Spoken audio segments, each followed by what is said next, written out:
Dude, get on that scratch. What do they call it now? Turntable. Do they still call it turntables? I don't think they use a turntable. I don't know. DJ Danny, you got to tell me. Do y'all still call it? What do y'all call it? Y'all have turntables anymore? Yeah, help us out, DJ Danny. He has turntables because we're not at our party. He was. Well, they still have them, but when the is other it just stuff for they show? Use, no. I mean, there's some guys that actually mix. Right. They're like old school where we're scratching and mixing. Spinderella style. Oh shit! See. Yeah, I'm old school. That shit just got real. I'm old school. Spinderella. Shit. So people tuning in, it doesn't always show the stats of who's watching and who's not.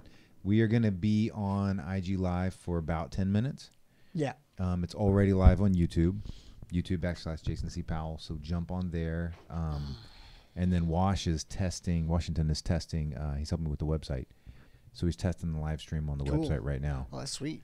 Yeah. Well, maybe right now. I have no way to communicate with him because I'm sure it is chopped off, So we're running the test to see, man. It's going to be awesome. So then you just go to the website, everything, and it leads you everywhere. So there's no extra links. That'd be great. That'd be really good. That'd be easier for everybody to follow. Yeah, it's whatever. Yeah. Okay, so people that are tuning in to see Jacob. Yeah. One time Rodriguez, he started getting sick. He was a good boy, went to bed early, took all this stuff to try to get better. And damn fighters always getting sick. Yeah, It's a hard life you live, man. Your body shuts down on you all the time. Punch the person, don't lick the person. Yeah. You get sick less. But it's Muay Thai, even in Muay Thai, that sweat and blood's flying everywhere. It gets everywhere. It's nasty. Yeah, it is what it is. Yeah, we'll get him back. No, we'll get him. No, he's gonna get well, and then we'll get him on here, and it'll be good. And we got a few others coming up. Green light. I just always watch that little green square.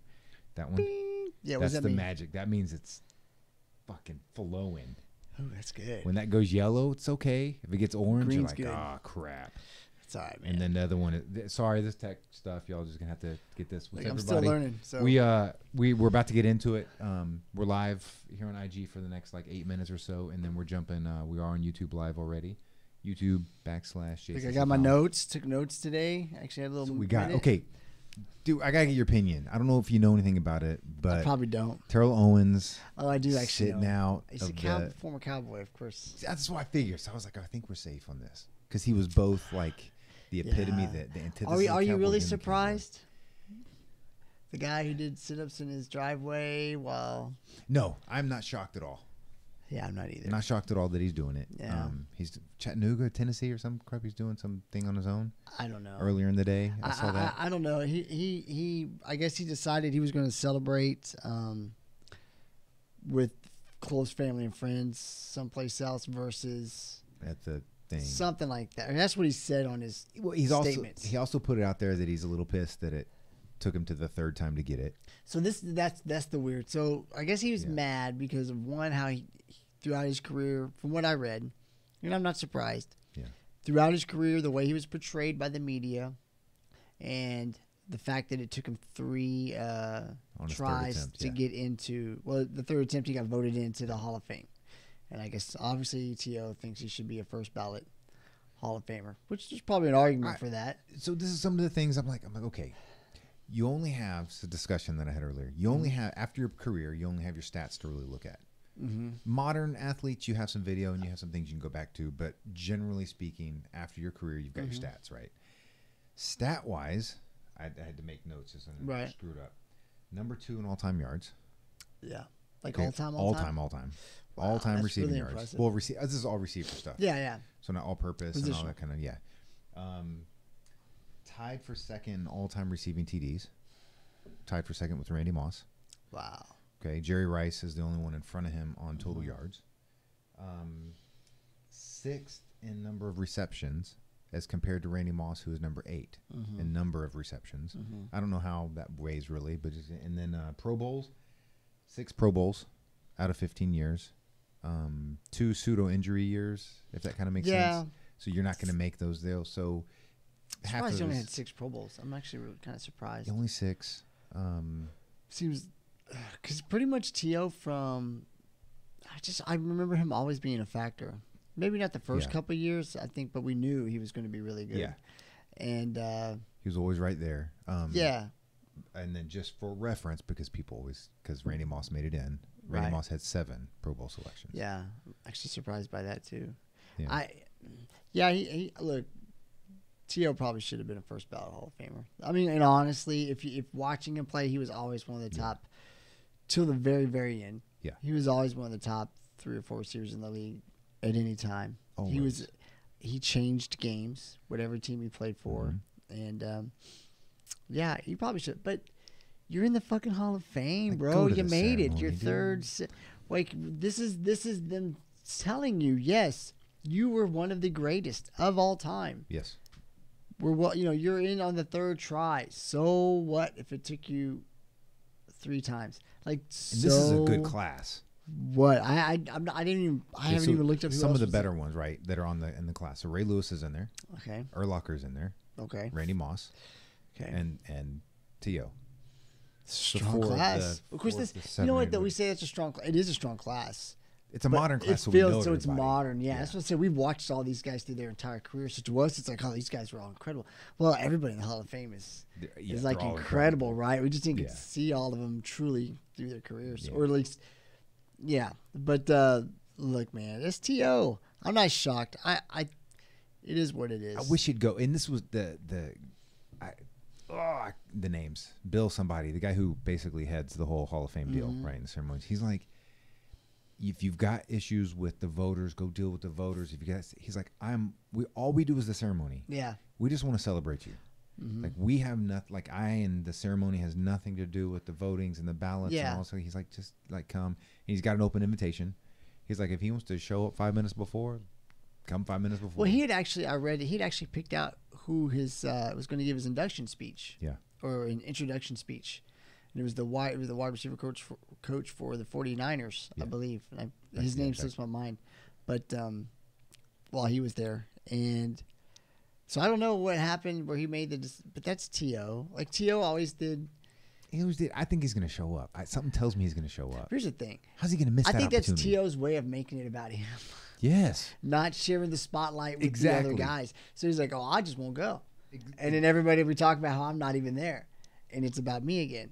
And this is, my way of making it about me. Because he was, what did he say? I love me so me? Yes. That's T.O.'s thing. That was his thing. He loves me so me. So that was his way of doing that. I won't be shocked if he shows.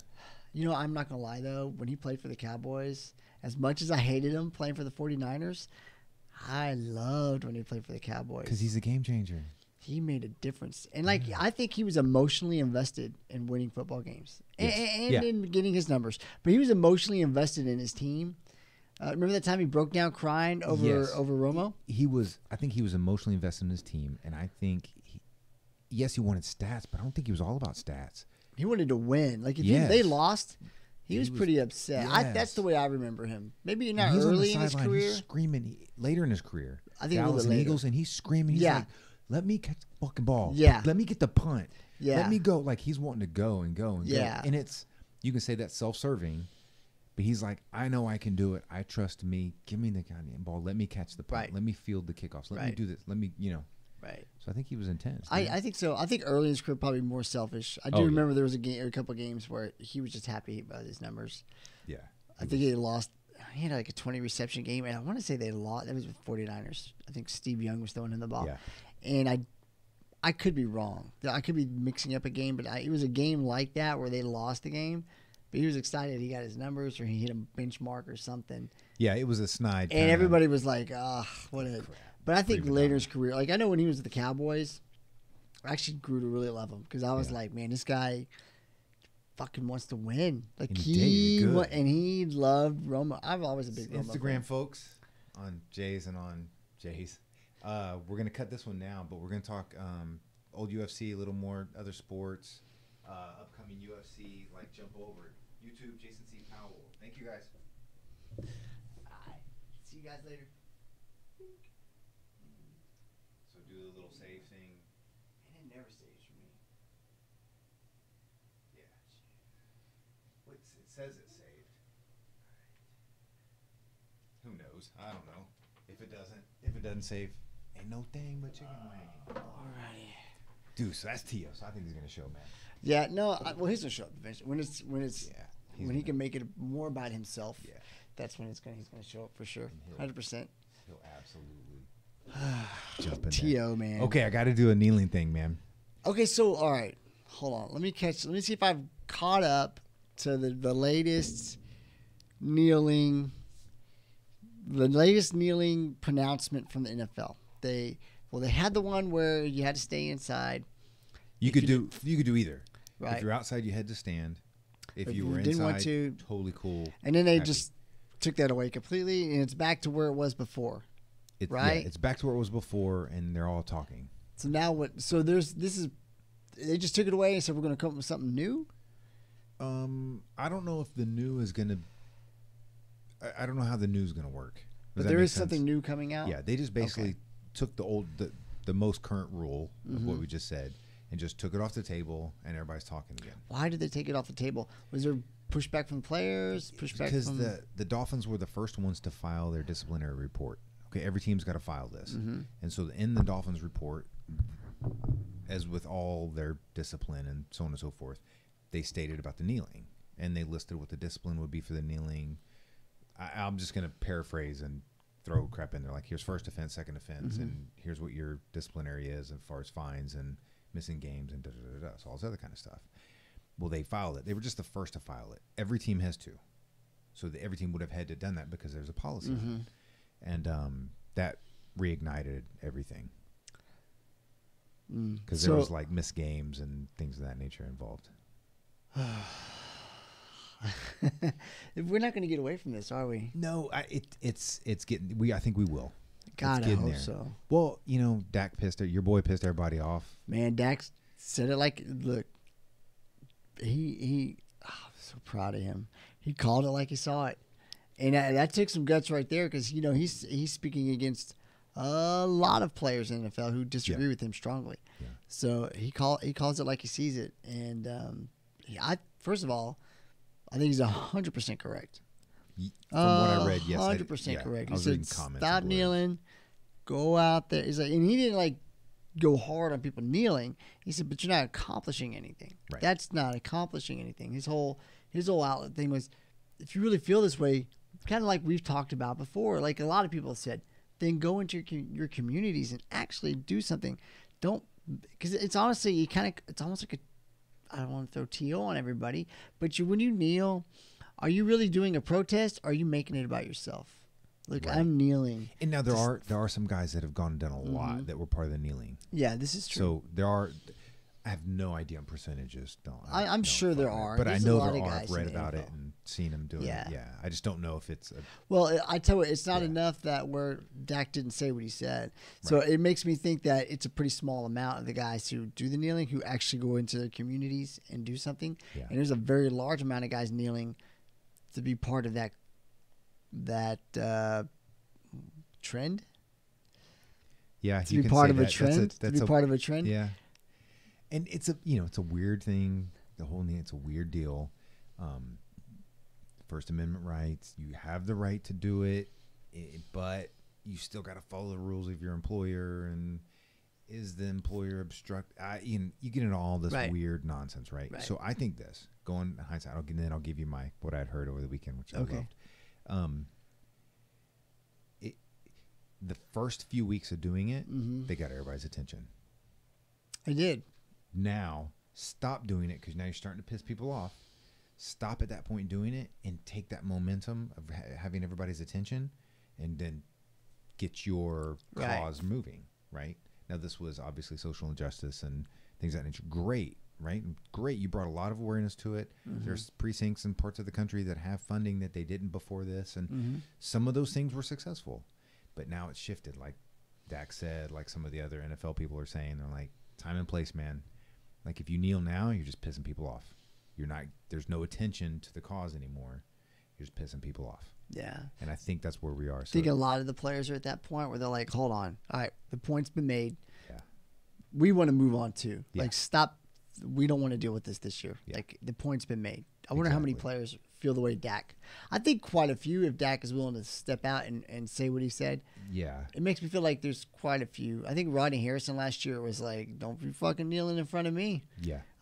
He said he was way more blunt about it. There were several. There's a few players. If you take, not to go political, but if you take the general feel of politics and when you say, I'm not even going to, there's a large percentage of people that feel a certain way that are afraid to express their perspectives. Yeah, I agree. I would assume that would translate maybe a little less, but in a similar fashion to professional sports. Well, this is what I really hope. First of all, I think Goodell's an idiot. I used to think that maybe this was just people hating the school principal, because I like that effect. Oh, he's the new guy in charge. We're gonna hate him.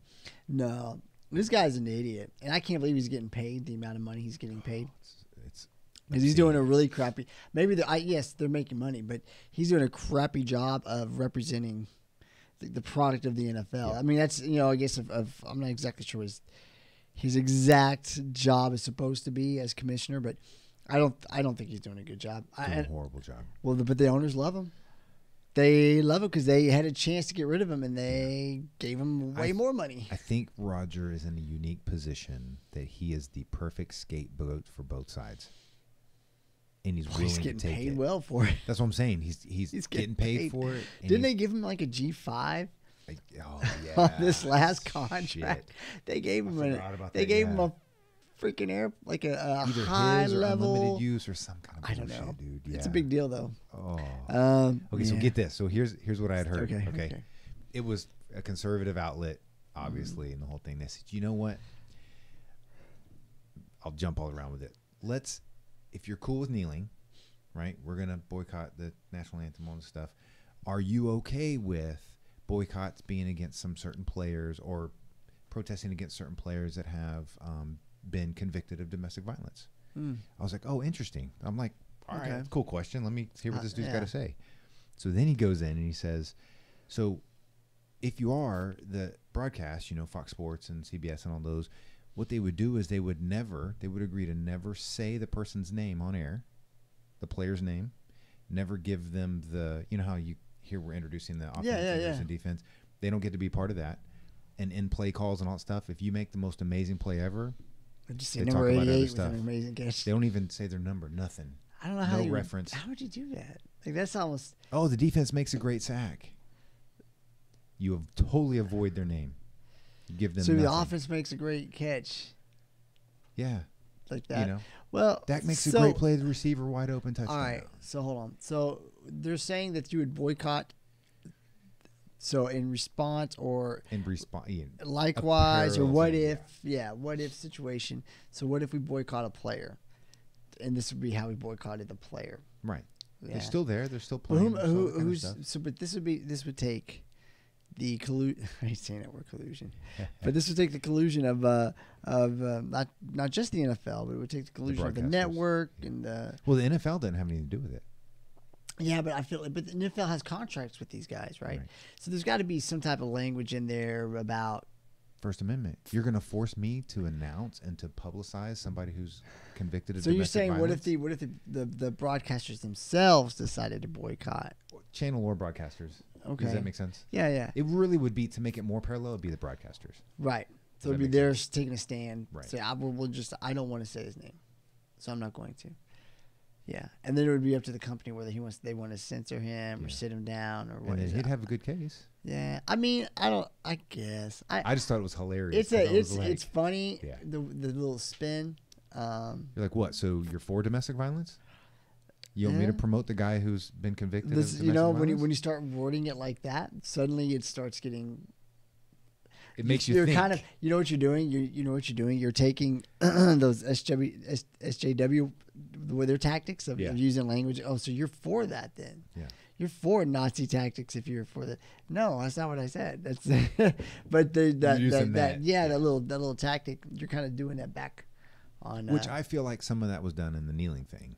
That's why I thought that it was very clever and kind of funny. It is clever. It is clever. It'll never happen. I just thought it was. I thought it was hilarious. I mean, it is funny, and yeah. Well, there's some guys we should do that for. There's definitely some names that don't need to be mentioned. Quarterback for the Steelers. I mean, for real. That was a bad. For real. I can't believe people forget about the crap he was accused of doing multiple times. Oh, well. Yeah. Anyway, I'll be interested. I'm excited, though. We got football coming up. It's just am I the only person that gets it? Do you get excited for preseason football? Excited, yes. Not to this level of regular season. Well, no, but I'm excited though, right? Yeah, I really like to watch players in individual positions that I think are going to do well or not. Yeah. I don't scores and I don't cheer for anybody. I don't any of that kind of stuff. But just the fact it's on television. Yeah. And you can see plays being run. Yeah. You can see just football action. Yeah. Yeah, I don't give a shit about the score, but it's just I want to see, well, how's this young player look that they drafted or that they picked up on free agency or whatever. And like by the third game you start to see if things are flowing. Yes.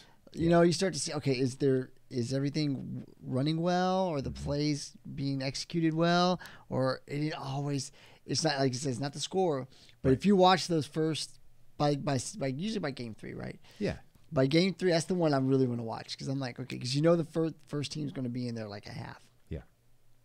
So it's like, okay, how do they look? Like you can tell a lot, like if it's running well. Yeah. And if you see that little, that's when you start to panic. Like, they're not, doesn't look good. Like something's off already. And if it's not on, then it usually doesn't get turned on. And that's so I'm excited. Yeah, I'm excited about it. I'm really interested to see how the duck in the head rule goes. Because that's for you brought that up before. I don't know how they're going to enforce it. Like you were talking about, like on the running back. Yeah. Right. You drop it. Yeah. So, but like situational. So, like if you're going through the line of scrimmage, can't drop it. I don't see how you can enforce that. Yeah. You know what I'm saying? Like I don't see how you enforce it in that particular. I get it. Earl Campbell scenario. Yeah. But I get it on those kinds, like when you start spearing guys, like you're using it as a weapon. Yeah. I get it. But when you're using defensively to come just to protect yourself going through a mass of meat, you're gonna have to stay up. You're gonna get their head knocked off. These guys are you're gonna get their heads knocked off. That's why I'm interested, because I'm like, I know they're gonna get their head knocked off. You got some of these running backs are 5'7". Yeah. 5'8". That's a miniature person going. It's going to massively change the style of who the running backs. Well, it's funny you said that because I've been getting in there, trying to look at some football stuff going on, and I see that I see some of the different teams I was looking into a little bit. Cowboys being one of them, but then some other teams. Looks like there's a little bit of an emphasis, or there's a little bit of a trend of lots of screen plays, lots of short passing play. They just seem to see that happening in their scrimmages a lot. So maybe that's a response. Yeah. Like our running backs are going to have to run on the outside. We're going to have to screen them. There's going to be there's delayed draws, delayed handles. Right. That's going to be exaggerated slightly. So those will still be there, but they'll be exaggerated. So I wonder if that's what you're going to see a lot less of the 3 clouds and a. And I think you're going to get stuff to where running backs are going to take 2 steps like a screen and come back in for the handoff. Yeah. You're going to get those little shuttle passes, more pitches and stuff to give the offensive line time to create a hole. But I don't think those quick dives I think those are gone. Yeah. Well, if this rule's enforced that way. And we'll see. Like, I mean, I don't it's know. been like, what, a week, 2 weeks of training camp? But, it's going to maybe, well, I would say maybe it opens the game up. It's already super wide open. But I would say maybe it opens up more, but maybe not, because the defense knows I don't have to focus so much on the guy coming up the middle. And so now we can change their game. Start cheating out to the outside a little bit, looking for the guys coming around. I don't know. I mean, you never know. It's always it's a chess game. Yeah. So it's I love football so much. I forget how much until, like, I purposefully avoid thinking about football when it's off season. Yeah. Because it makes it so much longer. And thank God I love MMA and jiu-jitsu and these other things. So I'm very easily distracted. But like just talking about it now, I'm getting goosebumps thinking about seeing that blue star out on the field and seeing guys crack each other, and very excited. It's going to be interesting. It is. Shit. I feel a little better about my team after I've actually had a chance to do a little bit of research. I'm actually feeling a little bit better about them. That division. Look, NFC East is always a monster of a division. Not always, but most of the time. Yeah, no. Most of the time. Take Washington. They're going to be fucking good this year. They had a great defense. Yeah. And now you just plugged Alex Smith in there. Yeah, they're going to be really fucking good. Oh, Philadelphia is going to be really fucking good again. They lost one guy really effectively. I mean, dude, they're in. Philadelphia is going to be really fucking good again. I think Dallas is going to be a good football team. Giants, well, they got rid of that knucklehead coach. Yeah, but I think Giants are the ones they're going to be bringing up but they're still going to be a decent football team. But they're going to be bringing up the rear end of that. I'm going to say 8-8 wins the division on a tiebreak. No, I don't think so. I think you're going to see a team. I think you're going to see a team take the reins. They're going to beat each other up, but I think they're going to tear up. I haven't looked at. That's so I'm not sure what AFC division they're playing. I haven't looked at who their schedule is, so I'm not sure what division they're scheduled against. You know what? They're playing the Texans this year, so they're going to tear up. Yeah. So that means they're playing the AFC East. No, AFC. What's South. Texans in AFC South. Yeah. So it's Titans. Jaguars. Jaguars are going to be very good. Titans are going to fall this year. Yeah. Well, they lost. What's his name? DeMarco Murray. He's out. He's done. But then Indy, you got Luck back, and their defense. Yeah, but is he back? They're saying that there's a lot of. I'm hearing there's a lot of mystery around his arm. If it's actually. We'll see, dude. Yeah. They're not like. I haven't like I've heard. It's been like kind of. From what I've heard, it's been. They're saying suspect. He's good, but there's not. Yeah, he's really good, but then they're like, well, yeah, but we're not seeing him actually do anything. No, he's fine. Yeah, well, he wouldn't have tested it by now. It's all just drills and timing. It's just not going to be. But like they said, like even I guess from what I heard, and this is what I heard on sports radio was that he wasn't doing a lot of like his work was very limited, and what he's still very limited in what he's doing. But there's like, oh no, he's going to be fine for the start of the season. Yeah. So I don't know. We'll see. But he's coming. You know, Luck's been around a minute now, so I don't know how good he still is coming off an injury. I don't know. I think they're all. I think there's going to be one team. Take that one step forward. I hope it's not the Eagles, but it's a good chance it's the Eagles. They're going to do it again. They'll have that 12-win season, and you'll see Washington and Dallas beat each other up for hopefully a wild card. Yeah.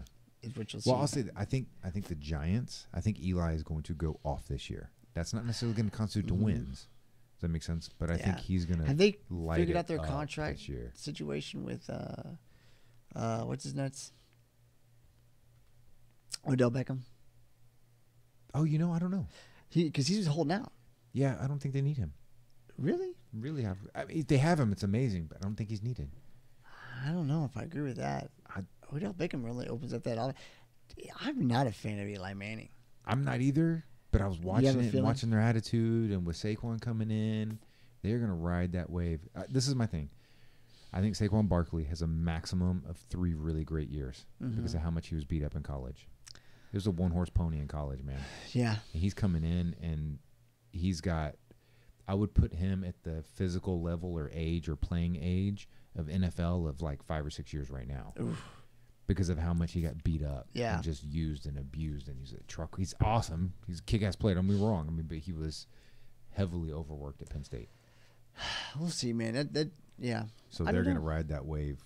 I'm not that confident about the Giants. I just don't trust Eli Manning. Even he has great short periods of his career, and then he just goes to hell. Dump. Just the worst. Like, I've never seen a guy go make some incredible games, incredible plays, and then just turn to dog shit the next game. 2 games. 3 games. I don't know. I don't have that much confidence. I think the biggest wild card in y'all's division is Washington. I think Washington's going to be good. They're always close to being really good. Yeah. I mean, they've had is Alex Smith the key?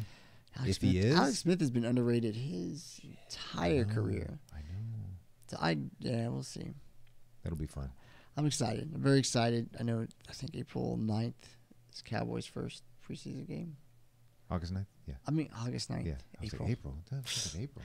Yeah, anyway. Yeah. Because next week is just, or later, whatever it is just the Hall of Fame game. Yeah, you got the Hall of Fame game coming up. And then, it's going to be fun. Which is Thursday. Yep. And then Sunday is the first full slate of. So I guess that would be, that's not the 9th then. That would be like 10th? The 6th. Well, no, because remember they do them on Saturdays, and preseason's weird. They do all those games.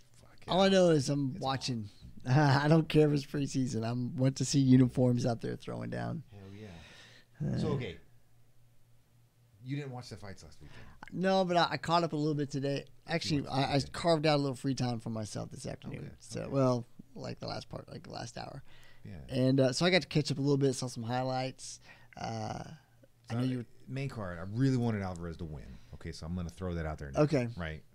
I like him. Versus Dustin Poirier. Yeah. Okay. Poirier. So I don't dislike Poirier. I just was like, you know what? I just like Eddie. You like Eddie. Eddie. Eddie's a very likable guy. Just, he's like somebody you'd hang out with. You know what I'm saying? Like there's no weirdness. There's no prejudgment. There's no. He's just I like Eddie too. I've always been an Eddie. So I was like, wanted him to win.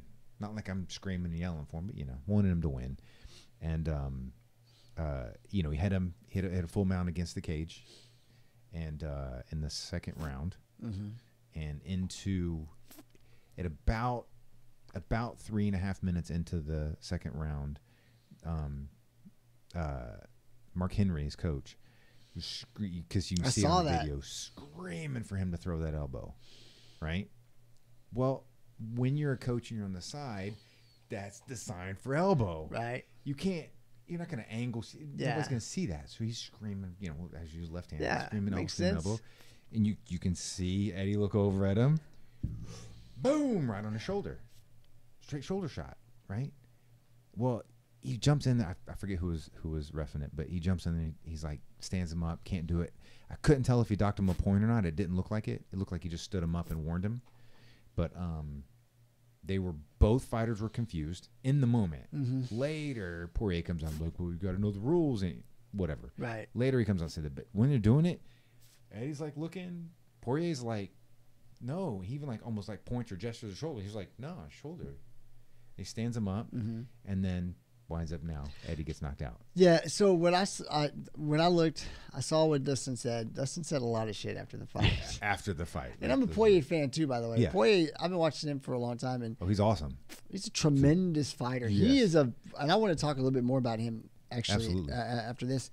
But he actually said in his post-fight interview that he told the ref, "I'm fine." Yeah. That's okay. Like, I think that's probably what you were talking about, the shoulder. Because you can hear him. Yeah. He said, "I'm fine. I'm fine. Let's keep going." Like, this is not. He didn't lobby to. Oh, that's an illegal elbow. Let's stand me up. He didn't lobby for that. He stayed sitting down. Like, no, yeah. In Dustin's defense, because I don't think he was lobbying for it. No, not at it all. worked out for his advantage. So, but I think there's two issues here. I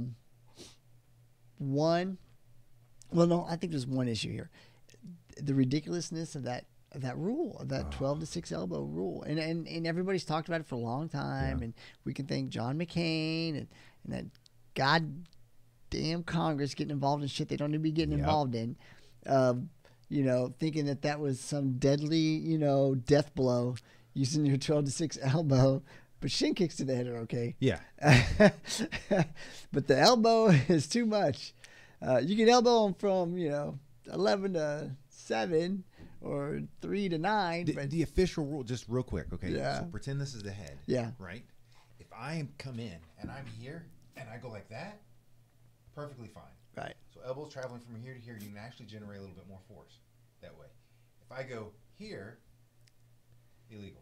Well, okay, so that's the other part of the rule. Is it only on the head, 12-6 elbows, or is it just 12-6 elbows? Period. So if I hit you in the thigh with a 12-6 elbow, I should be disqualified. According to I just read the rule before. Or whatever. But do you see how ridiculous of a rule?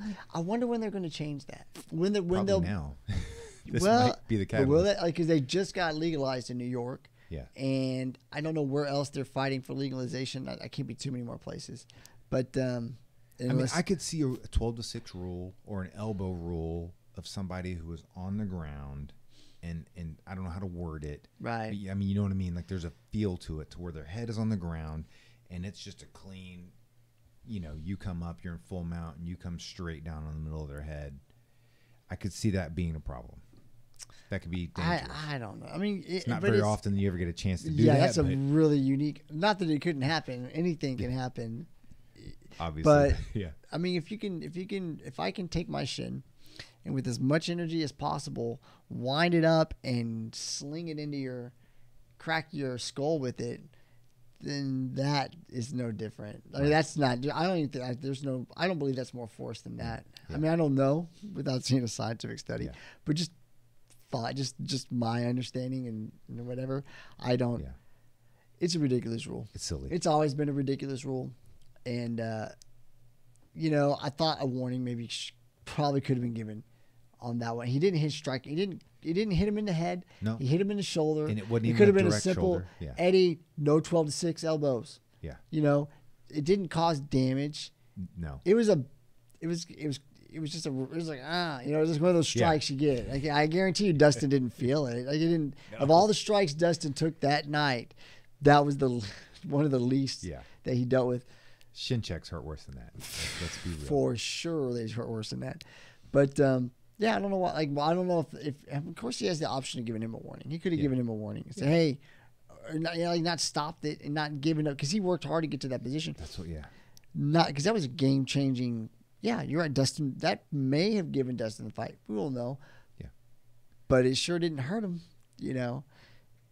For that, he was having a hard time getting out of that position. Dustin was. Yeah. So Eddie had that mount locked in. It was a good deal. He was on him. He had the posture. Eddie's a powerful dude. Right, and anything can happen. He could have slipped and all that stuff. But if you make Dustin get out of that position, fight out of that position, there's so many vulnerabilities he puts himself in, as opposed to just standing up and slinging again. Yeah. If you go striking match, I would take Dustin all day.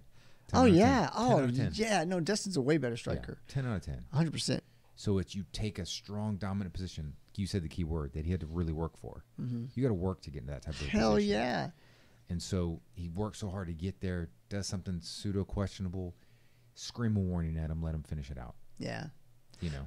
Well, so now Dustin is hollering for a fight with Khabib. Yeah. And gosh, he made a good argument for himself. He talked about all the guys he's beaten, and he has beat 4 previous champions. Yeah, right. Dustin's always been a beast. Like, I don't remember the last time he's looked bad. Like, he's got an argument, and I'd like to see him fight Khabib. I would like to see that fight. Because if Khabib can't take him down, Khabib's fucked. Because Dustin's going to knock him. I don't know if he's going to knock him out. Khabib's got a pretty big head, but he's going to tear him up.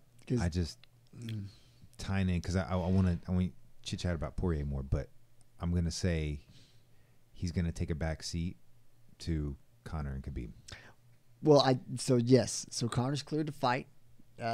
His court case got pled down to a misdemeanor offense, so it's no big deal. It doesn't affect his immigration status. Doesn't affect his ability to work in the United States. So that's happening. I think because I've also read that Conor, believe it or not, kind of needs the money. Not needs the money, but he's high rolling. He's been rolling very high, and so he needs to continue to. Yeah. He's not that he wants. I think he needs. Not needs money. I can't think of the word I'm thinking of, but he definitely is burning through money. Yeah. So he needs to keep making money or wants to keep making money to keep living that lifestyle. I also think he likes it. I think he likes being the cock of the walk. I think he likes. I think he likes walking down Vegas being the fucking UFC champ. Yeah. You know, he likes it. He wants it. That makes him feel good. So I think it's going to happen. I think I did not, if you had asked me 6 months ago, before the bus incident, I would have said, he's not fighting again. He made so much money. Why? Like, why would he put himself through that because the money you make in the UFC does not compare to what he made against Mayweather. Yeah. Like, there's different planets. Yeah, there's no one that he could fight. UFC doesn't have that money. Yeah, Khabib is he's the only one right now that gives enough relevance for him to make a chunk. But how much money are we talking about him making against Khabib? What are you talking about, 5? You know what? At max, 10? Yeah, max 10. You know what I'm saying? That's chump change compared to what he made with Mayweather. Oh, yeah. That's max. But maybe Nate Diaz, he gets around that again. On a publicity tour. Yeah. He could make 10 on a publicity tour and then make 10 on the fight. This is true. And I think that's where they'll go with it. Yeah, that's a good point. Still nothing compared to what he did with Mayweather. Nothing. No. But I do think I will be very excited to see Conor back in the UFC. I think it's going to happen. I agree with you. Yeah. He does take a backseat. But who would want to see Conor and Dustin Poirier? Or Conor and Tony Ferguson? Like, those are super exciting fights. Fighting fan would rather see him fight Dustin. Oh, hell yeah. I'm not, Khabib is awesome. Don't get me wrong, but the excitement level of the fight between Dustin and Conor, someone that can strike with Conor versus Khabib, because you know what's going to happen. It's going to be Khabib trying to hold McGregor down. Yeah. And McGregor getting out of it and trying to knock him out. Right. And it's going to be a slow, crawling fight and it's going to be close and it's going to be weird and it's going to be a clunky fight. Yes, clunky. Yeah. That's a great word. Yeah. Where the Dustin Conor. That would be fun. That would be a fun fight. I get goosebumps thinking about that. I'll say this. From a fighter's perspective, I would rather see Conor fight Eddie. I'd rather see him fight Dustin. I'd rather see him. Like literally, there's probably 5 Just or 6 anybody fighters else. over Khabib. But that's where the money is. Yeah, well, and Khabib's kind of earned it. I hate, after that fight he had with Al Iaquinta. Yeah. Wow, that was so. Like, if you struggle that much with Al Iaquinta, man. And people keep trying to defend Iaquinta, and I'm like, he's a good fighter, but he's not. No, he's not a top 10 level guy. And you got it. In Khabib's defense, he didn't have time to prep. There were a few different other options. There's all this other kind of BS. Man, look, I call it just excuses. Yeah. Yeah. I think you're 100% right. Now, I know there's like weirdness there with the Conor incident, but yeah, it's just excuses because if your game plan didn't change no matter who you're fighting. Yeah. So I'm going to call this later this year. There's going to be a publicity tour, and it's going to be a combined publicity tour, and we're going to get DC Lesnar and Khabib and Conor on the same card. Well, I'll take you one step further. Oh shit! Who else I can put on that? Nunez Cyborg. Ooh. Could you imagine that top 3 of a main card? Finish off the year, December. They're talking about Nunez Cyborg in December. And that's what they were talking about already with Lesnar and DC. So then put Conor in that might not even be the top fight. That's the top fight on there. Well, yeah. But you know what I mean? That's a way to finish off the year, right? Imagine a publicity tour of that. Holy shit. You go to Russia, you go to Brazil, you go jump around, pick 5 stops. Yeah. So that would be shit. Dude, they would bank. That would be that might be the biggest. No, I'm not gonna say might. That would probably blast any pay-per-view card they've had to this date. Oh yeah, I think so. Because you're pulling in the WWE audience, which is always a big audience. Yep. All the Conor fans, yep. Huge audience. All the Russians, which is pretty. I mean, I guess it's a big audience. All the Irish, Brazilians, Cyborg have... and Nunez fans. Those are all big names. Where does Cyborg train now? Does she still train or is she training in LA? I don't know where she's training at. Yeah, that's a good question. I was thinking she was out in LA now, but when was the last time I saw who she was training with? I've seen her a lot with Gabby Garcia. So I don't know where Gabby Garcia is training out of. Vegas, though, right? I think maybe it might be Vegas. Yeah, I don't know. Man, that was totally. I was just good question. Head, but it's a good question. I'm like, could you imagine that? If you hit the publicity tour of that. I think it was incredible. Because, you know. It's 3 incredible fights. You got the WWE jumping into it. Yeah. And you know Lesnar can run his mouth and promote. DC's great at playing the good guy, and he can run his mouth too, and he's got that jolly. Yeah, he'll play the good. I like him because he plays the good guy, but with a little bit of nastiness. A little bad undertone. Yeah, a little bit of a badness. Like a good guy that's got, he's a badass, you know. Yeah, he'll let you know it. Shit, that would be. Nurmagomedov, he's not gonna say anything. He's just gonna. No, he doesn't need to. He doesn't. He's just that Russian growl. He'll do that dry forward response. I bring Big Show. Yeah. I bring Big Show to Conor. And then Conor we will bring go on off Big Show, and Conor's gonna make fun of his stupid accent. Yeah, that's all he piss off all the Russians. Had the Russian mafia trying to like he was. That might be dangerous. Oh, maybe they shouldn't put him on that card. Oh no! Yes. Like, hell yeah! But yeah, that would be pretty exciting. I could see that. I could definitely see that. It's a lot of time right now. They could be making that right now, and there's plenty of time. Yeah, way more. That's more than enough time to prep, contract it up, and start. You could already start training now. Yeah, well, I mean, Conor's been. If you watch his pages, he's been training his ass off already. So I mean. Well, he looks good. Physically, he doesn't look like he's gained any weight or anything. So I think he has been training hard. I believe it. We'll see if he still got that hunger, though. That's the only thing, dude. You can lose that hunger. You can lose that. That's what that every champion that has successfully defended once or more, right? Through all of, boxing and we'll just take boxing and UFC.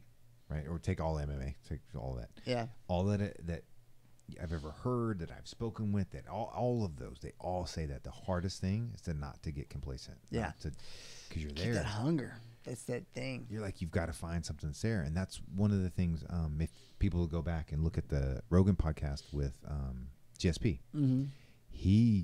that's one of the things he talked about. He's like, if it's a title fight, I don't care. Any fight that I take has to be interesting to me. He's at that level, though. God, I love GSP. But I hope he get fights that. again. He will. Yeah. Well, yeah, Positive but he will. only for the fight he really wants, Yeah. right? So we don't know. Like, he wants to fight Conor. Yeah. He's talking about fighting Conor 155. He could do it. That's a big. He's a big guy. I I know he can do it. Yeah, GSP's. who cares? I know he can do it. That dude is. He's one of those guys. That'd be exciting. I think he beats Conor. By the way, I think. Oh yeah. I think he owns He's Conor. just too. Actually, From what we saw, let me put it this: he before can we get saw caught. his last fight, He can get caught. Anybody get caught? I mean, he got people caught. say, He yeah. got caught against Matt Serra. Oh yeah. So it can happen. Anybody can get caught, Yeah. but take the freak thing out of it. Yeah, he beats. Yeah, if he doesn't get, man, Conor does have that lightning in that. He has that lightning bolt of a left. Yeah. And he's right, man. Precision, timing. I mean, he's got it. Like, he does have that. And you go to even Mayweather's fight, dude. He caught him a couple times. He caught him with that upper hook in like the third round, I think. There were two shots with that left that he got him, and Mayweather wasn't.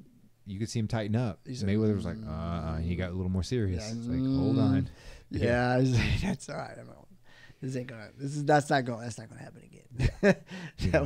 He caught him a couple times. He caught him a couple times more than a lot of guys have ever caught Mayweather. Thank you. Look, Pacquiao didn't get a shot on him like that. You got to give Conor huge amount of props for being able to do that. Now, a little bit of that could have been Mayweather not taking him as seriously at first couple rounds. And go, okay, I can't let him. I got to be a little more. I can't play too many games. Yeah. Because you saw after that, it kind of. He was fighting loose, and then it tightened right up. Yeah. So could have been a little bit of that, but it doesn't matter. Yeah. He still touched him. There's a lot of guys that never ever touched. Still a professional fight. Still all that kind. You can excuse it all day long, but look, we got it, man. Not just a professional fight. He was fighting the greatest fighter. Well, arguably the greatest fighter of all time. Yeah. The greatest fighter at pure boxing of all time. So, hey, that says a lot. And I want to see how he's grown from that experience. That's what I want to see. How much is his striking? Now, your striking in MMA versus boxing is very different. The stance, what you need to protect for, is very different. But you can't tell me that didn't tighten up his striking.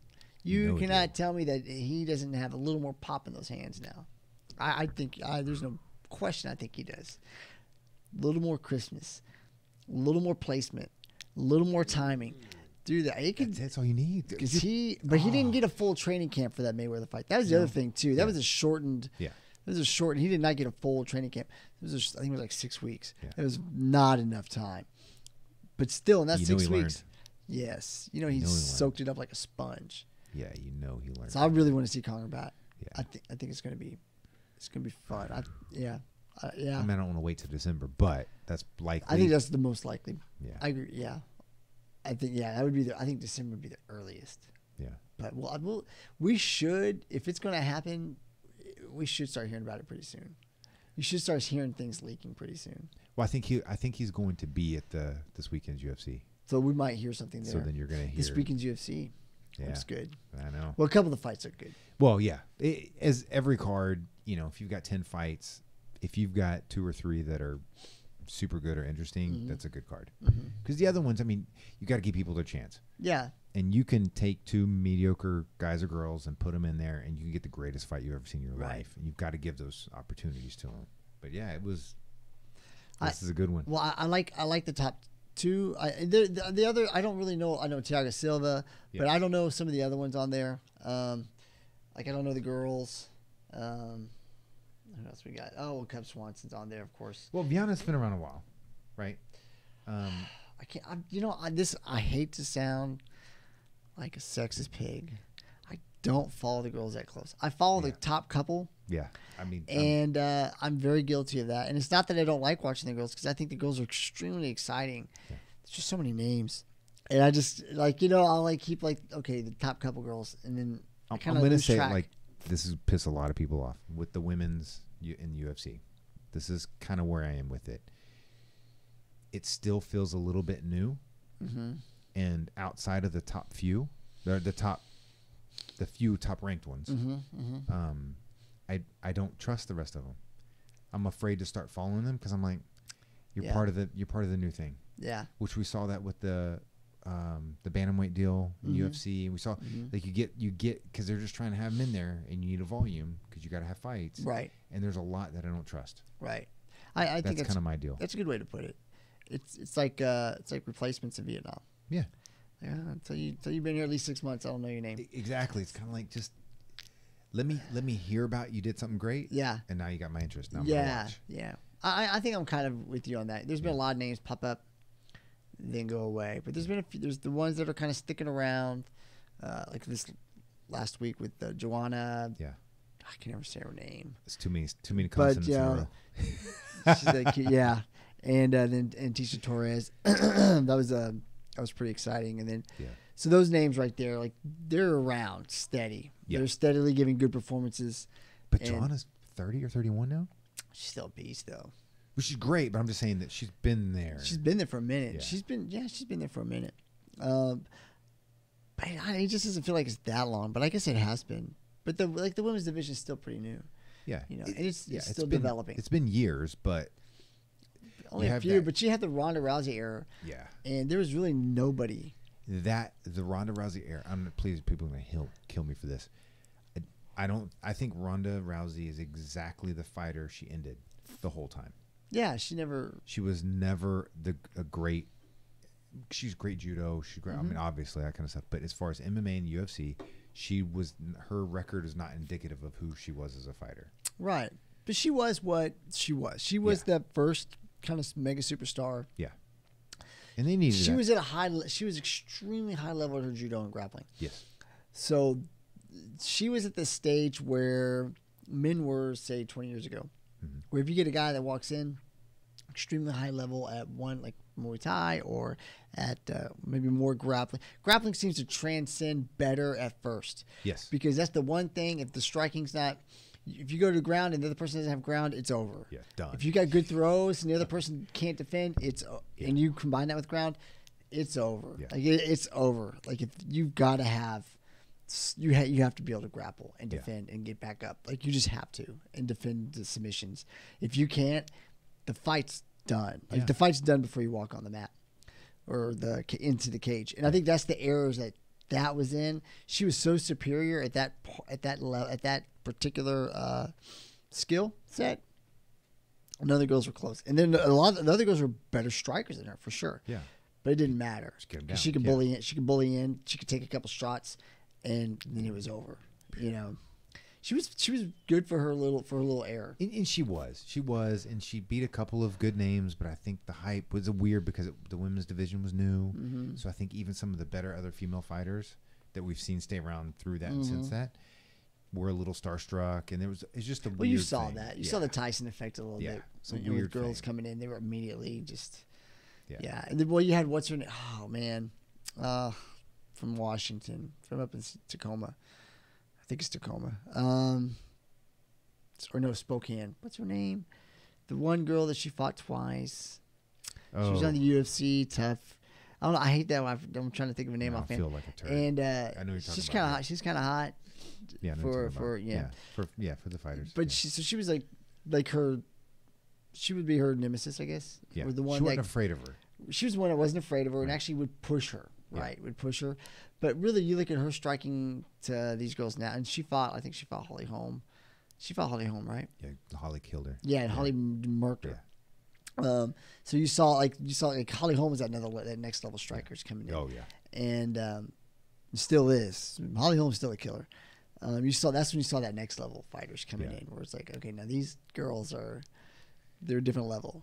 They're a different level of fighter, and that's when you saw Ronda get caught because it was like. The next levels arrived, you know, and like she would like maybe Chuck Liddell. I'd say she's like, she's like a Chuck Liddell. She was like a Chuck Liddell. Chuck Liddell when his time was a beast for that level of, you had like Tito Ortiz, those guys who were really in today's MMA way too one-dimensional and they would only be mediocre. I won't say mediocre, but they would be mid-level fighters. I think they would not be the elite level fighters like they were then, because the guys now are just too good at everything. Yeah. Oh, yeah. And so I think that's where she was. She was kind of like that Chuck Liddell, Tito Ortiz type of fighter, Which is understandable for the division and how. Yeah, but it's developing. Like the girl fighters are definitely. The interesting part now is there's I don't know if you watch Muay Thai or anything. What's that? Muay Thai? Do you watch any of those? I try a little bit here and there. I love it. Like I like Glory and all that. International. Yeah. Glory's great, but it's a little. I know they limit the rules. Yeah. But watching some of those international girls, they're starting to eat more. Quality of life in some of the Southeast Asian places are increasing, so they're getting a little heavier, and then they're winning on these fights for notoriety, and they're looking across that Pacific, going, UFC. They got to be watching, going, I can fuck that girl up. That's what I'm saying. And then so now it's just a matter of scrounge and getting to be part of one camp, and they're already trickling into some camps. Well, and what's stopping the UFC from doing like MLB does and going over there and scouting? If they were smart, they would. They're not doing this. I don't know. I can't say they're not. Like, are you kidding me? You have the money to send scouts. Yeah. It's not like coaches are rolling in cash. Hire some of these guys, pay them for a trip to freaking Thailand. Yeah. Hey, we'll pay your trip, we'll pay your bills. Go over there and train, and I want you to go scout some of these girls that are fighting and give me some names and give me some video footage. Yeah. Got your freaking phone. Are you freaking kidding me? Dude. The UFC's not investing a tiny bit of money. It's the point, because I've watched a few of the tournaments in a lot of its highlights, because I'm not going to be up live because their clocks are opposite ours, right? But it's literally to the point that I was like, I need to scout this. Yeah. I need to get my freaking license. I need to just get this. I need to start a school. I need to get some of the women. I need to do this shit. Like, holy crap, they're going to destroy everybody. Yeah. Well, but then the little thing comes in like, oh yeah, I don't have $1 million sitting around. Yeah. But UFC does. Yeah. How the hell is UFC not doing this? Like, know. you have, because they have new owners, but you have this incredible product, but it's a product where you got to continually fill new fighters into this product. You have a particular area of your product, women's division, that needs fighters. Men's division is no problem. There is just guys coming in left and right who are super talented constantly. They got no talent deficit in the men's divisions. Yeah, except for maybe heavyweight, but it's always like that, right? I was looking earlier at the UFC at the title holders, and I just seen DC pop up twice, like where he's. It just looks so weird. Crazy. Yeah. But so you got this women's division that you got to fill, and you have these murderers around the planet. Yeah. Especially like in Thailand. Yeah. I mean, we're the home of Muay Thai is a great. It's so great to throw right in there. You throw some of these Muay Thai girls into right now. They're walloping so many of these girls. Oh yeah. So many of them offhand. I don't know how you're not investing in that. You might, because in 115-pound class is like ideal for them. That's they're not dieting. They're trying to get up to 115. They're trying. But you bring them over here and bring them on a diet. It doesn't take long. It won't take long for them to put that weight on. Not at all. I'm just like, this is me. You give me a high caliber Thai fighter from Thailand, male or female, but we're talking females. Female. Give me 4 months with them. 4 months. And just let them on their own. You keep doing all your kicks and clinches and punches over there. Whatever. Bring who you want. The coach. Let me teach them a little bit of that ground. All I'm going to teach them is escape. Yeah. Step 1. Give me 4 months of escape. I'm just take down defense and escape. That's it. Just teach them. Like, I think there's so basic. There's so few of these girls that are good enough on the ground that, and this is just fact.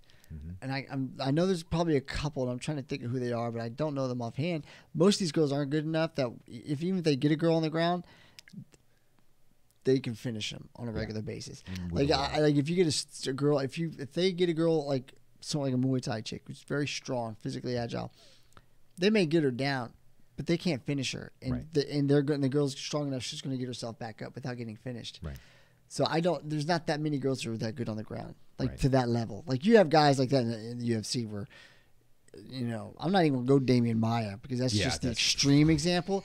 But there's guys in the UFC who are so good on the ground. Once they get you on the ground, if you try to just stand up recklessly, you're fucked. Toast. You better use every technique you can properly to stand up, or they're gonna your neck's getting fucking choked out. Yeah. You know. So I mean, but the girls don't have that. No. I cannot think of a girl who's at that level where you're like, I think Mackenzie Dern was trying to, but she can't stop eating tacos. Yeah, poor girl. She can't make weight. I don't feel sorry for her at all. Like, give me a break. Are you kidding me? I think I'm gonna go on a limb, and again, I'll catch you for this. Give a shit. I think majority, over 50% of the women currently in the UFC are a little too concerned about their look. They're a little too concerned about being pretty. Their physical appearance you're talking about? And I'm not saying because, like, you know, Dern's so overweight. Give me an example. But they're a little too. They want a good Instagram picture. They want pretty selfies. You are a sexist, sir. No, I'm just saying. That's what I feel like. And I think the number one who I will say absolutely not would be Rose. Rose don't give a fuck. That's why she's a champion. That's literally But she's a very pretty girl. She's pretty, but she doesn't care. Fuck it, cut her hair. She's about, but she's also. Let's be real. She got some. We say this in the police world, 1096, which is a 10 code for you're crazy. Yeah. She's got some 1096 issues going on. That's why she's champion. Yeah, it's one of the reasons. Maybe I like Rose though. Don't get me wrong. I really do like Rose, but I just feel that way. Maybe some truth to that. Maybe, and I don't think it's. I don't think Joanna cares. Joanna's a pretty girl. Djokovic or whatever. But she's also 30. Yeah, she's a pretty girl, but she just doesn't care that much. But yeah, I think maybe there's some truth to what you're saying. Maybe they care a little bit. How does that affect their fighting? It's in the back of your head. Perfect example. I'm going to translate it to men's boxing, but take Pacquiao. He don't like to bleed. Anytime he bleeds, it goes to decision. I didn't even know that. I had no idea. There may be one or two early on in his career, but basically he bleeds, decision. It fucks him up. Decision, done. You're thinking about it. And so, bam, you get cut and you feel a little blood trickle down. Well, what's funny is, like, with the girls, and actually, like, a lot of the girls in the UFC who fight are very attractive. And we always, like, I'll joke about it with Lisa. The girls who are up doing the weigh-ins look way better than the girls that do the card holders. Whatever you call them. Yeah, the models. They're way better looking. Yeah. They look physically fit, and they just look better. They just look way better. And but there might be some truth. There might be some truth to that. They're a little bit too concerned. Yeah. And I could be way off base, and this may have nothing to do with them. It could be you're all gonna the media. You're gonna get some hate. You just opened up. But I feel like that, dude. And then I'm like, you know what? If you get some Thai fighters from Thailand, they don't go fuck. They don't give a. They're scared. Their face is already scarred up. They're not worried about it. They're gonna come in and they're going to destroy you. Yeah. And if they bleed, it's just extra water. Yeah. You know, like it. Man. That's just a. That's funny. I think it's interesting. I just can't believe the UFC is not investing in talent recruitment. And they could be. So I'm saying this. But maybe they're not. Like, how much are they really actually doing? Or they've gotten spoiled with people coming to them so much and fighting so hard to get into their organization that they just go to like you see them pull people from, like, you've seen this recently, I guess, where you've seen them pull people from lesser pro organizations like Legacy here in this area, and then like the Alaska Fighting Championship or the, I guess, King of the Cage still around. Are they still throwing fights? I don't know, but they would pull from that. That kind of thing. So I guess they are doing some, but it makes me wonder if they're not thinking outside the box, like you just did with. Well, but these girls, we need girl fighters, and it looks like they're only pulling from Brazil and well, I guess I tell you, the girls from Europe are soft. The ones I've seen come over are very nice. They're too nice. I can't think of a girl other than like Joanna. Yeah. I guess Eastern Europe. So Eastern Europe's a little different. I would say Western Europe. The Western European girls the few that have come over are soft. Yeah. Like, they don't last. They need to harden them up if they want to get to TFC. But the Eastern European girls, like, I can't think of another one, but like Joanna, Bola Valentina, where is she from? She's not American.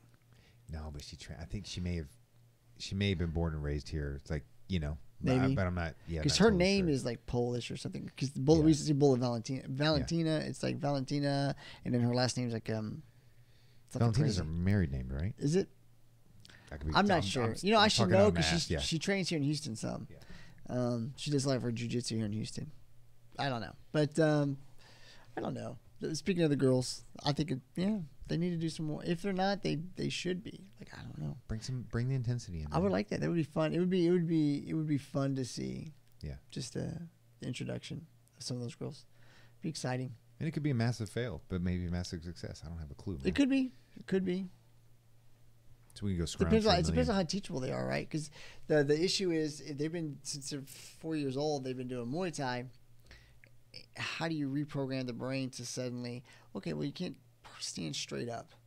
Now you gotta be prepared for someone shooting at your legs. You got to be prepared for the way that's trained, with the reactions to the various kicks and sweeps and things that they've got to go against. Well, they do a lot of throws and stuff for sure. So it depends on the league and all that. But so I mean, I would think it's an easy transition. I wonder. I don't know enough. If I were a modern MMA fighter, I would not shoot a Thai fighter for a takedown. Well, I think you're asking for a gash on the top of your head. Yeah, but I don't want to stand up with the guy either. No, you just got to get creative. Well, get him against a cage. Yeah. Full rest of the cage. Down. Keep that, but even against a cage, you're dealing with. I would hesitate dropping my head. Yeah. I see what you. Well, that's where you have to be very good at setting up your takedowns, right? So that's where that high level wrestling, you shoot when they're not looking for it. Yeah. And then that's when you catch that, get in there clean. Let's hit this card, man. All right. So what we got? What's the first one? I don't care. The undercards, I'm not too big on. I think Cub's hurting for a win. Yeah. Cub's hurting for a win. He's a heavy underdog. Yeah, well, he should be. He hasn't looked that good. I don't know a whole lot about Renato Marciano, but he looks like he's got a shit 12-1. Yeah, he's 12-1. Who's he beaten? I hate to say nobody, but I have seen him fight. Yeah, he's he's quick. He is really he's quick. He's scrappy. I go Renato on that one. Featherweight. I'd go Renato on that one. Although Cub just hasn't looked good. He hasn't really looked good. I can't remember the last fight I saw him really look like the old Cub Swanson, where he was just a killer. It's been a few years. So what do you think? You think Mighty Mouse finally gets upset? No. I don't either. I don't think there's a chance. Not a chance. Other than that random weird haymaker crap, you just you do something silly, you slip into something, and Henry Cejudo's a really good. He's a really good fighter. Henry Cejudo is what I would term very hungry. Oh no, he. You know what I mean? Like if you see his training videos, you see how hard he works, and he's talented. I believe he's an Olympic level wrestler. Was he Olympic level? Jesus Christ! Look, man, I'm just saying. He won the gold medal, man. Man, like you can't. That ain't no joke. And I don't dislike either of them. I say these things. Yeah. But Demetrius is. He's next level. Like he's the Matrix. Dude. He's the Matrix. Like, I think he is so hungry to be classified as the greatest of all time. It's sickening. He's there. He's close. The problem is the weight division. Right. And Henry Cejudo's really good, but he hasn't had enough. That division has not had enough. They're high level. I hate saying not high level, and maybe it's not fair because you're watching them against Mighty Mouse, and that's the comparison. And maybe that's just not fair. Maybe Mighty Mouse really is that much of a next level guy. I think he to is. These guys. I really think he is. Look, man, I think it's going to be an interesting fight. Watching him pick up dudes, and as they're coming down, the suplex arm bar and all this. I'm like, that's impossible. That's impossible. That's impossible. Except when you watch the video. It's impossible. I don't believe that happened. That's like, you know what I mean? Like that's something that you do in a video game. And even then it doesn't work. Yeah. I marvel when I watch that. But he does a lot of crazy shit like that. Yeah. He's a superior athlete for sure. And when he does that crazy shit, it's intentional. But here's the thing. Every time we think someone's unbeatable, they get beat. Every time. Cejudo's not the guy, dude. Cejudo's not the guy. I don't think so. Man, Vegas. When's the last time they fought? Because they fought before, and I remember Cejudo went to a second round with him, right? December 2016. And Cejudo went to a second round with him, I believe. They went to at least 2 rounds. No, it was 2.5 minutes in the first. It was 2.5 minutes in the first? Or 2:40 in the first. Maybe I'm just thinking. Something, like my brain tells me Mighty Mouse is going to destroy him. Or not destroy him, but he's going to solidly win the fight. Yeah. My heart tells me that there's something. I'm going to say Cejudo's going to win this fight. I'm going to go out and I'm just going to say Cejudo is going to use superior wrestling to control him and finish him with strikes. You got a plus 380, man. He's gonna ground and pound. I gotta get my. Can I bet on my phone from? You can now. I can. It's legal. legal. No, that's NFL. Is it legal? I don't know. I'm gonna try it. I'm gonna try. I'm gonna try to. Maybe it's all sports betting. Maybe I can fly to Vegas tonight real quick. Dude, for that, it's worth it. If you win. Put in about a G. See what I get back. I'm gonna. Something tells me Cejudo's gonna. I think it's going to be a better fight than people think. Okay, so I do think it's going to be a better fight than people think. I don't know. I have this weird feeling. I think Mighty Mouse. It's every time we think the guy's unbeatable, somebody beats him. Yeah. You know, remember when Weidman beat Silva? Everybody, Silva. No one thought Silva could be beaten. Chael had gotten close, and but that was a weird. Chael had actually beat him, right? But or Chael had actually beat him, right? But then he just, I don't know. It still blows me away. That was a weird. No one expected. Well, they said it was a freak accident, leg break, right? Yeah. Well, freak accident. And then it was the leg break was the second one. No, that was the second one. So the first one was the knockout because he was fucking around. He was dancing around. He's playing games. And the Weidman clocked him. And then the second time was the leg break. But you never thought Silva would get caught like that. No, he never even looked close to getting beat like that, getting knocked out. So I'm just saying, look, things happen because I get you. There's hills and there's valleys and there's bubbles and those things flatten out and pop and settle and. I just think I don't know. Henry, I'll say Cejudo's working hard. I'm not in his camp, but just from what I see posted and talked about, the man's. I know Mighty Mouse is too, but I don't know. I think he's due for a loss. This is my speculation with Cejudo. He is ready for this. He is hungry for this. He's all of those things. This is his shot, dude. I mean, because you lose this one, it's going to be a while before you get another one. Yeah, absolutely. Unless it's a super mega fight that goes the distance. That's, right. You know, I just feel like he's going to be a little starstruck on it. I think this is a little too far out of his britches. I think he's past the starstruck. He's been in the UFC a while now. He's been through some wars in the UFC. This is a big one, dude. I don't think that'll be the problem. My opinion. Yeah. I think if anything, he just the problem will be that Demetrius is just that much better. Yeah. The talent, the skill level of Demetrius is just something he can't overcome. Yeah. If there's a problem. Yeah. But I'm just curious. I just think that I'm not. I'm saying he's going to win, but so who just fought 2 or 3 fights at Bantam? I'm not sure. I'd have to go look. I know he's played. I have to double check. Yeah, but I know he's played a little bit. But he's a talented guy. I think. Look, I just think Demetrius may be due for a fall, and this could be the fight. And it could be a freak. Could be a freak. Could be Cejudo wins his fight. Yeah. Demetrius gets an automatic rematch. Yeah, of course. And he gets it back. Yeah. It could be that. It could be one of those deals. But I don't know. I think Demetrius is due for a loss. He's lost before, so. Yeah, in like fucking 1903. Look, man. That means he's old. It means Father Time catches everybody. It does. There's a point in time that it gets you. He's had, what, 30 fights in his career? 30 UFC fights. Yeah. So he's got... Or UFC and WEC because they merged the... Right, which is the same. In my mind, it's the same because the level was the same. Yeah. Look, man, that wears on a body, too. There comes a point. Remember Jose Aldo? Although, congrats, he just won this last weekend. Yeah, he did just win. Nice win, too. Yeah, that was a good one. Man, I'm just Father Time. Your body takes so much damage. Eventually, we don't know what he's dealing with. I don't think anything, dude. I disagree. He's got something wrong. He's not Superman. I think he's Superman for 1 or 2 more fights. Maybe. Think he retires champion? walks away. That would piss Dana off. I'd love it. He ain't going away anytime soon. No. He just doesn't look like he's going away anytime soon. If he loses, he'll get an automatic rematch. If something crazy happens and he loses again, he's done. I don't see him. That would finish him. That would finish him. Yeah. So, all right, and then the big one. This one. So my girlfriend's very excited for this one. I think all women are actually very excited about this fight. Yeah. TJ and Cody. Of course they are. You know, all these little skinny guys. Whatever. Yeah, it's fuckers. They're all bigger than me, but whatever. She's a big Cody Garbrandt. She's a big Cody fan. Cody no love. She loves Cody. She loves her some Cody no love. Cody won the first one, dude. Cody won it. Did you watch it? You know the whole. Yeah.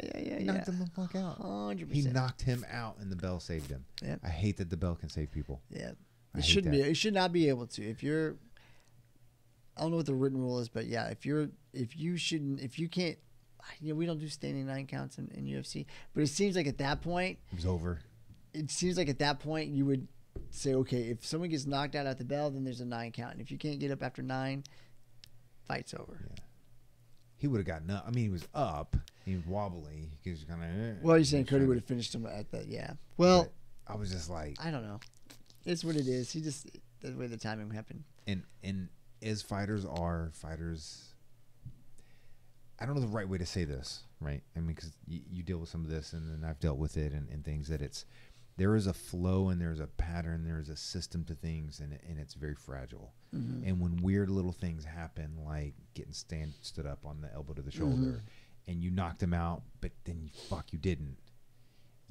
It screws your mind, with yeah, you. Because the fight should be over. Right, it's and over. You know it should be over. Right, it's over and it's not, and you're like, crap. And that's a mental monster to get over. Yeah, knowing that the fight should be over now. Yeah, you know it should be over. Yeah, I know that. I know that feeling. And so a little of your steam's let out, and you get caught. You know, and that's I think what happened the first one. And I think so. But TJ, man, I don't know. This is got to be close. Was it? That's basically a pick. It's almost a pick up. Yeah. It's man. I don't know, man. I don't know. I don't know who's gonna win this fight. I'm a fan of TJ Dillashaw, for sure. I don't know what happened with the alpha male deal. There's 2 sides on that. So honestly, I don't like to cheer for people who are bad people. Right. So for me, it's like a little bit of an interest. Like I'm like, well, what is he a piece of shit? Is he a snake? Did he stab Uriah and then in the back? Is that all true? And you have with Cody there, so you have that. It makes it very interesting. Yeah. Fight. There's definitely a true emotional animosity between these guys. But man, TJ's a monster, but Cody is too, man. Cody's a hell of a striker. I think TJ wins this fight. Yeah, it's as even as a fight as you could get. I think I would go with TJ. I'm gonna go with TJ. I'm gonna go with TJ to win this fight. There's something about him, man. He's a pretty special kid. With him having Dwayne Bang Ludwig in his corner. Yeah. They got something special going on. I agree with that. Absolutely. Yeah. This is good. I hate this. I'm not trying to skirt it. Neither one of them is better than the other. I would agree with that. They're different fighters, though. They're different fighters. Like their styles are very different. Yeah, they are different. I mean, TJ's a unique the way he fights. Yeah, but it's to say, I can't go into because there are a lot of fights I can go into and say, oh well, fighter A is better than fighter B, but fighter B's got a chance if he can do these things. Yeah. This one is just. Cody was able to time his unorthodox way of movement. Yeah. That first fight. So that was interesting to see that happen. But I don't know. I think I kind of like TJ. I like TJ to win this next fight. It could go either way. Absolutely. But I'm kind of leaning on TJ. Because I'm kind of with you. Because I think Cody is a little too upset and a little too bothered. He's an emotional guy. Yeah, and that's so my is concern TJ. But TJ fights very. Right. You see him focused. He's very focused in the ring. Yeah. And even in Cody's fight, you can watch him get a little emotional and gets a little reckless. Yeah, he does. Now, sometimes that reckless, you get you into fight. Yeah. But usually that's not the case when you're going against at the championship level. Right. So I'm gonna go with I'm going to go with TJ. I like Cody though. I like but I'm definitely cheering for TJ on this one. Yeah, I think TJ will win. It's gonna be a fun fight. It's gonna be a very good fight. I would the top two. I think the top two. House, it's not going the distance. It's not going 5 rounds. Man, I don't know. They're both very good fighters. That's the thing. They're both very good, and so it could. I think not likely. Anything's possible. I don't know. Shit, anything's possible. Shit, man. I wonder what the odds are on the distance. They break the odds down into how many rounds, what the distance decision. I think it was the version of the over under was the third round. Yeah, give me. Yeah. Yeah, I don't know. That's a good. I would not be surprised if it's done in the first. Well, if man, look, I don't know. I mean, I just don't know. It could be. I just think Cody's going to come out reckless. If he comes out, I don't think he's going to come out reckless. He's actually been kind of quiet. I know that concerns me. He's been quiet. Well, maybe that's a good thing. Maybe he's focused. Great thing. Maybe he's like, great thing. I don't need to talk shit right now. I need to focus and be prepared for this fight. Yeah. So that could just be that he's really focused and he's not too concerned with the shit talking, or it could be nervous. I don't know. But if he's nervous, I think he'd be talking more. I see a lot of fighters. They do that. They overcompensate for their nerves and for their fear by talking too much shit. I gotta go check his social. I haven't seen a lot about it. There's not a lot. He's been quiet. I mean, they're chattering. I mean, there's chatter is normal, but I'm gonna go see. Yeah. I'm gonna go look. No, like outrageous statements. Yeah. I don't think. Oh, neither one of them. If either one of those guys comes up and go, "Oh, I'm gonna knock his ass out in the front," get out of here. Just go away. Yeah. Like you can't at this level. These guys are the same. Yeah. So I don't know. Fuck, bro. I'm gonna be honest with you. TJ. I have no idea. I'm leaning TJ to win. Yeah. What that means, I don't know. I don't know if it's a decision, a submission, a knockout. I don't know. I just don't know. Yeah. It's these guys are very their skill levels and their ability to fight is similar and it's close. And so who freaking knows? Like I just don't know. If you said okay, and you gave me a value, you say okay, well here's whatever a value of 100. I'm going 51.49. Yeah, for sure. It's one for TJ. Yeah. No, but it's gonna be a fun fight. Yeah. I'm just excited about the fight. I hope it goes 5 rounds. I hope it's a 5-round war, and they beat the snot out of each other for 5 rounds. That's what I'm hoping for. I feel bad when I say that because I'm like, no, because it's bad, right? Because you're getting concussed and stuff, But I don't want anybody to get hurt, like long-term hurt. Love to see the first round. They're just kind of going nuts. It's just haymakers. I think what you're going to see the first round. I think you're going to see that feeling out because they're smart. So like with the most smart fighters you have been there a couple before, and they both have feel out. They're not dumping a lot of energy in that first round. It's if they actually catch them on that, not on accident, well, of course, but if they clip them a little bit, you'll see that guy. Oh, maybe I can finish it in the first round. And they'll go, but they know if they don't fucking finish them, they are at a deficit energy wise for the next 4 rounds. Screw that whole fill them out shit. I think Dana needs to come in and be like, if you finish a fight in the first round, you get a X% bonus. They should totally do that. They should give bonuses for first round finishes. Yeah. And then a little more bonus for a second round finish. A little lighter bonus for a third round finish. If you go to decision, no bonus. Yeah, no bonuses. Unless it's a fight of the night situation. No bonus. There's no fight of the night if you can't win. You're too hardcore. There's some incredible fights that made it to decisions. But that's a really cool idea to spur guys to dump more energy into that first round. Is first round, second round. Yeah. However they want to take all the bonuses, take all this knockout of the night and fight of the night and all that performance bullshit. Take all that shit and wipe it and put that into all the deals. You get your bonus. If you finish it in the first round, you get this percentage. The second round, this percentage. Yeah, I think that would be interesting. It'd be a fun little thing to do just to see how it affects. I think you definitely see guys going. Moving. But you know what? But then again, that's where the tactics come into play because then you got the guys going, you know what? Bonus is nice, but I'm trying to get to that championship level. I need W's. Yeah. So I'm just going to survive this first round. I'll let him dump his fucking energy, and I'll finish him in the second round. Yeah. It's There's a that good tactic, match. right? Yeah. It's like, if you want to go for the bonus, go ahead. I'm good enough to fucking fend you off for 5 minutes, and you're going to be done. So dude, I'd love to see that. It'd be pretty interesting. I'm excited about the fights at any rate. No, it's gonna be cool. Yeah. Oh man, I gotta tell you a story. So I was at Open Mat. So just Sunday or this last Sunday, I was at Open Mat, which for those who don't know, Open Mat is at a jiu-jitsu gym. It's when everybody comes in from all schools to train with each other freely. There's no class. It's just guys hop on the mat and you roll with who you train with who you want to train with, which means grappling. So a friend of mine, we started about the same time. He started a little bit before me. He got his black belt, like, I think 2 years ago.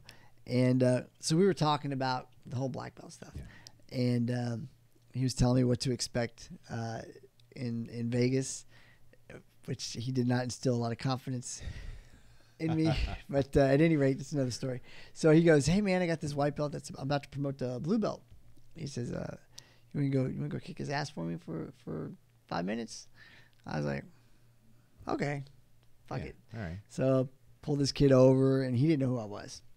He's one of James's white belts about to get promoted. And I said, "Hey man, you want to roll?" And he's, "Oh sure."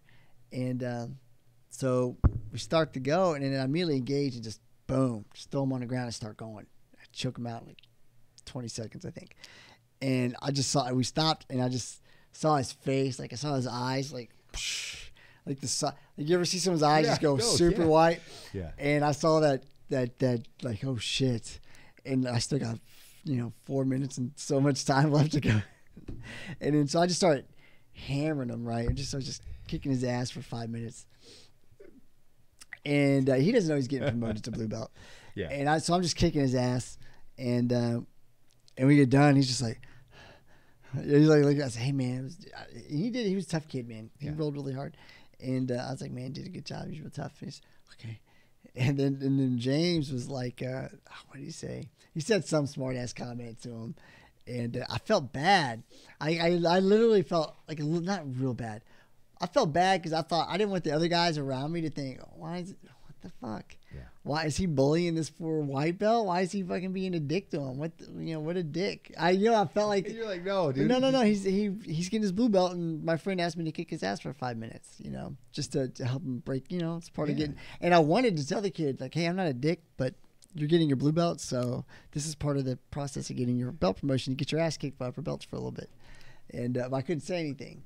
But I remember I felt like kind of a dick about it. Like, man, afterwards I realized, like, man, I hope everybody knows, like, he's getting promoted, so I'm not a dick. Like, I'm really not a dick like that. Like I just picked some white belt and beat the shit out of him because I can. That wasn't the intention. I mean, it was the intention. So did James tell him? No, he's finding out this week. He gets promoted this week. Hopefully James will tell him that, you're getting your ass kicked like a lot lately because you're getting a blue belt. Okay. He probably won't. No. He'll just let the kid think I'm a dick. The kid's going to hunt me out in 10 years when I'm like 60. 15 years, I'm like 60, and he's a black belt too, and I'm like a 60-year-old black belt, so I'm like, my body's completely broken. He's going to beat the shit out of me. Probably when he's a purple belt, because some of these purple belts are fucking monsters too. They're crazy. But Shit, that's awesome, man. Oh, man. Anyway, just fun stories from the mat. I should start doing a segment.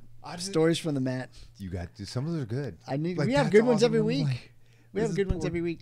It was funny though because I remember I choked him out, and I just remember when he got up, his eyes just were like, "Oh shit! Like what did I just step into?" I know that feeling because I've experienced that many times myself. Yeah. And I think he thought it was just gonna be a nice, friendly Christian roll. And first of all, I'm not a Christian. So that was your first mistake. Yeah. Second of all, friendly. I don't know you. So yeah. Secondly, so that's going. I don't know who you are. So, it was funny to see. And then he was locked in after that. He was like, boom. He was ready to go.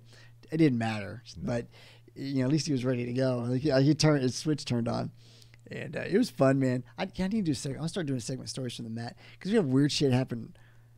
All this. Well, no, I'm not going to tell that one. I'll tell you that one off the air. Yeah. I might get in trouble if I say that one. Do that shit, dude. Take one of those little mics, right? So as soon as it's over, go off in that one of the little side rooms, and then give your story.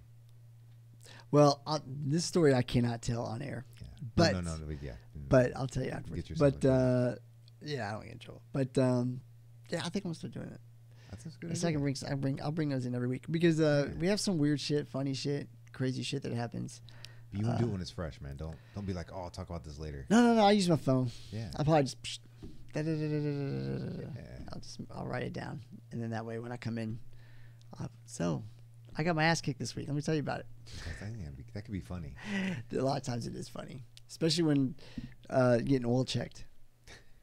If you don't know what oil check is, go on Google and look up jiu-jitsu oil check or wrestling oil check, and then you'll know.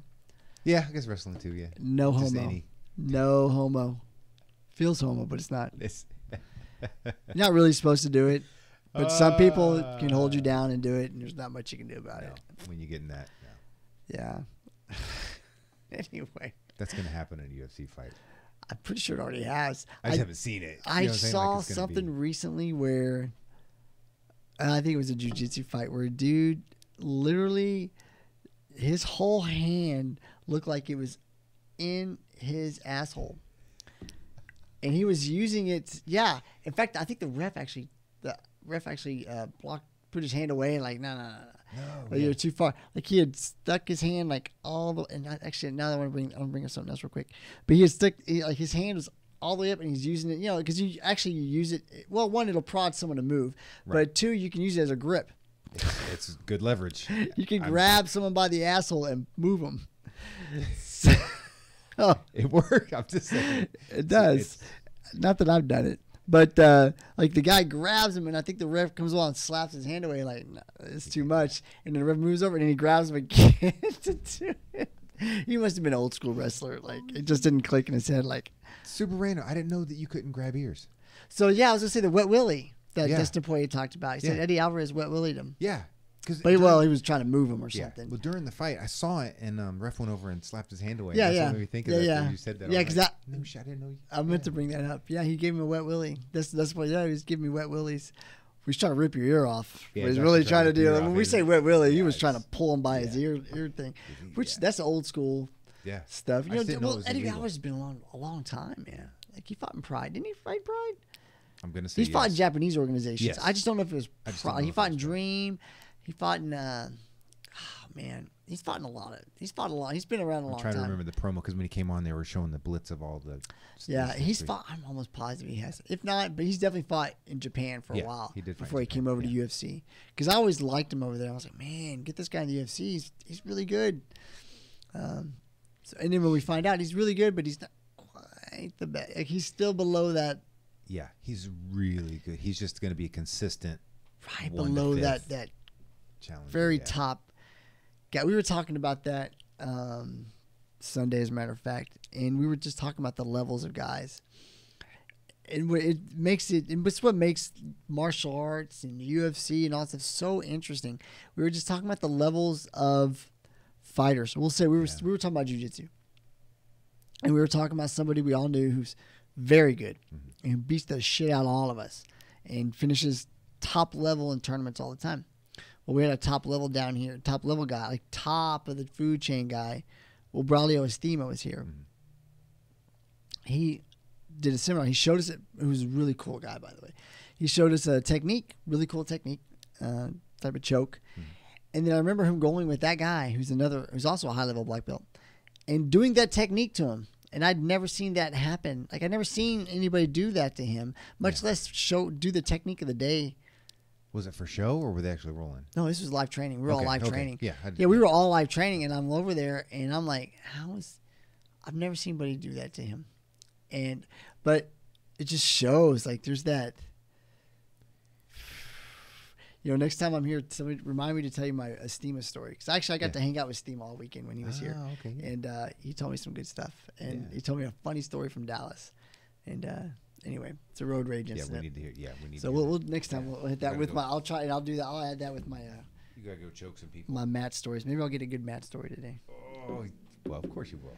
Yeah, we need to figure out how to use your damn iPhone. Then take a regular mic. Well, because it's so great, it doesn't need a regular mic. Right. Thank you guys.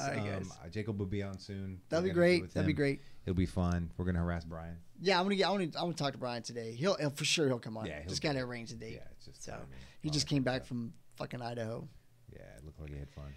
Yeah, he did. Well, that was a guy that was here training with us. He worked oil and gas. His wife's an OBGYN, and she finished her residency, and they moved up to Idaho, bought like this huge ranch. He's actually... Oh, that was a ranch? Well, yeah. He's staying in a ranch. Like, he bought like all this property, yeah. built up his own stuff. Like, they've saved a lot of money. Yeah. And, of course, she's an OBGYN. She makes a lot of money herself. He was making good money with Shell, and he's a former SEAL, actually. Okay. So you'd really like him. He's an awesome dude. Anyway, he went up there, and then he also opened up a Hansel Gracie gym up there. And actually, the guy running, or their head instructor, used to teach here too, a guy named Jordan Damon, who's a really cool dude. Really, really nice guy. I want to go up there soon to visit and train with him because... School is way too white. Well, you know, that's the thing now, right? You've seen like Art of Jiu-Jitsu, Mendez Brothers, Everybody's and... Can we get an off-white? So my friend did off-white. Actually, my friend did gray. He did a gray match with white, with the white stuff on the wall. Cool. I'm cool with that. I kind of liked it a little better. Yeah. But I like the white. I just seems like it'd be hard to keep real clean. That's my issue, yeah. This is what I'd be worried about. Throw a little eggshell on that. And, you know. Yeah. Stark white. Yeah. Anyway, yeah, I don't know. We'll see. All right. Thank you, guys. We will see you guys soon. Appreciate it. Sweet.